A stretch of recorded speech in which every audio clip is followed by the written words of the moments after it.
আসসালামু আলাইকুম ম্যাম। ওয়ালাইকুম আসসালাম। আরে ম্যাডাম চলে আসছে।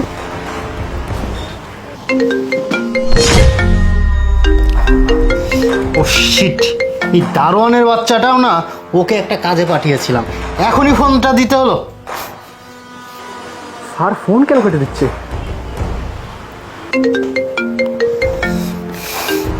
মেজাজটা খারাপ হয়ে যায় না বলো?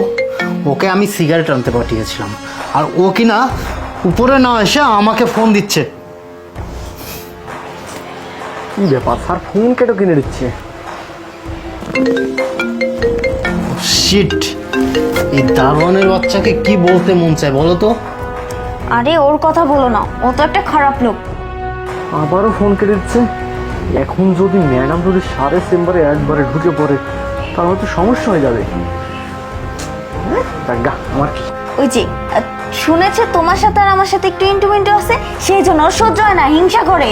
এর আগে তো আমাকে একদিন প্রপোজও করেছিল, আমি রাজি হইনি, তার কারণে এরকম করতেছে। বাদ দাও তো এইসব। আমরা একটু রোমান্টিক মুহূর্তে আছি।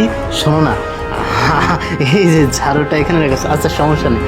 আজকে যদি তুমি একটু পড়ালেখা জানতে না, আমার এই পাশের চেয়ারটা কিন্তু তুমিই বসতে, বুঝছো? আমার পার্সোনাল অ্যাসিস্ট্যান্টের জায়গা, বুঝতে পেরেছো? হ্যাঁ শোনো না, আমরা এত কথা কেন বলছি, একটু টাইম স্পেন্ড করি, আসো।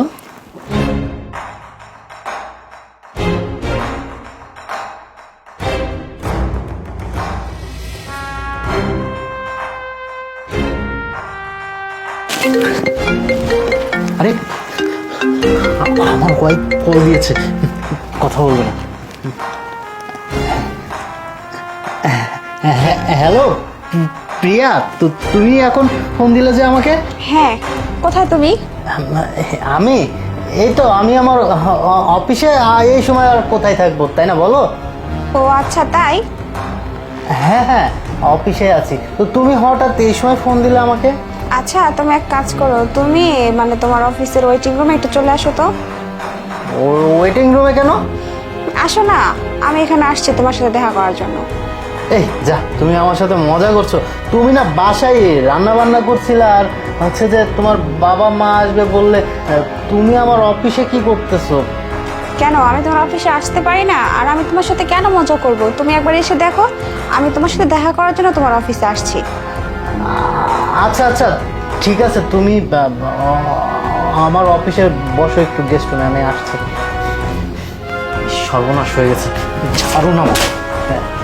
তাড়াতাড়ি বাইরে চলো, আমার ওয়াইফ চলে এসেছে আমার অফিসে।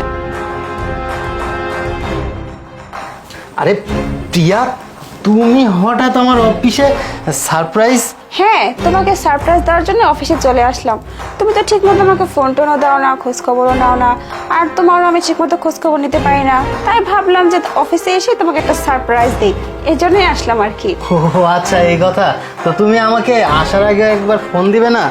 ফোন দিয়ে আসলে ভালো হতো না? আচ্ছা যাই হোক, কি সারপ্রাইজ এনেছো বলো, সারপ্রাইজটা আমাকে দেখাও।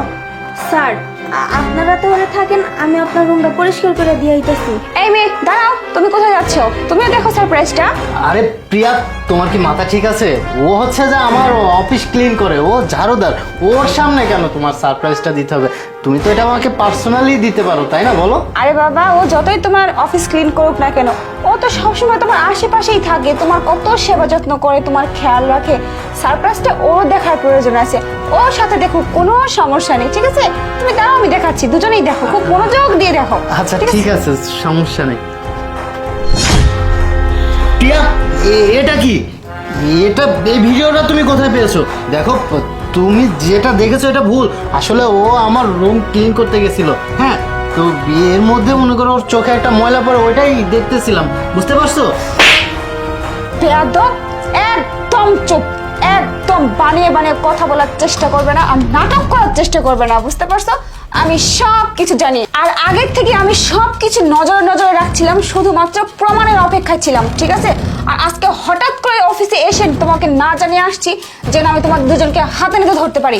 আর যেই কথা সেই কাজ, এসে দেখলাম তোমরা দুজন ঠিকই রঙ্গলীলা করতেছো। বাহ, চমৎকার, তাই না?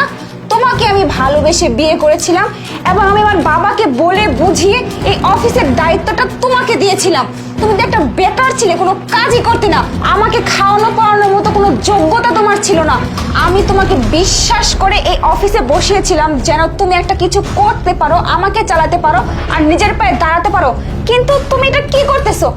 আমারই বাবার সম্পত্তির উপরে দখল করে আমারই বাবার অফিসে বসে তুমি আমাকে রেখে অন্য একটা মেয়ের সাথে নষ্টি ফষ্টি করতেছো।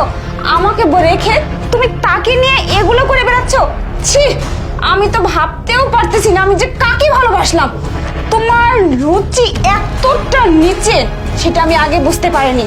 তুমি আমার মতো একটা মেয়েকে ঘরে রেখে তুমি একটা সামান্য কাজের মেয়ের সাথে ফুর্তি করতেছো। হ্যাঁ ঠিকই আছে, অবশ্য তোমার মতো ছেলেদের এরকম কাজের মেয়েরই দরকার, কারণ তোমাদের রুচি তো খুবই জঘন্য। ঠিক আছে, যাই হোক, তোমার সাথে কথা বলে আমি আমার সময় নষ্ট করতে চাই না, আমি আমার রুচিকে নিচে নামাতে চাই না। শোনো, তোমাকে আমি ভালোবেসে অনেক কিছু দিয়েছিলাম, ঠিক আছে? আসলে তুমি এগুলো পাওয়ার যোগ্যই না। যে যেটার যোগ্য তাকে সেখানে রাখা উচিত। প্রিয়া, একদম চুপ, একটা কথা বলবে না। আজকে থেকে, এই মুহূর্ত থেকে তুমি এই অফিস থেকে বরখাস্ত হলে, তোমাকে বরখাস্ত করা হলো, কোনো দায়িত্ব তোমার হাতে থাকবে না। বের হয়ে যাও, বের হয়ে যাও। প্রিয়া, শেষবারের মতো কোনো ক্ষমা হবে না, তোমার মতো ছেলে কোনো ক্ষমা হবে না। Get out.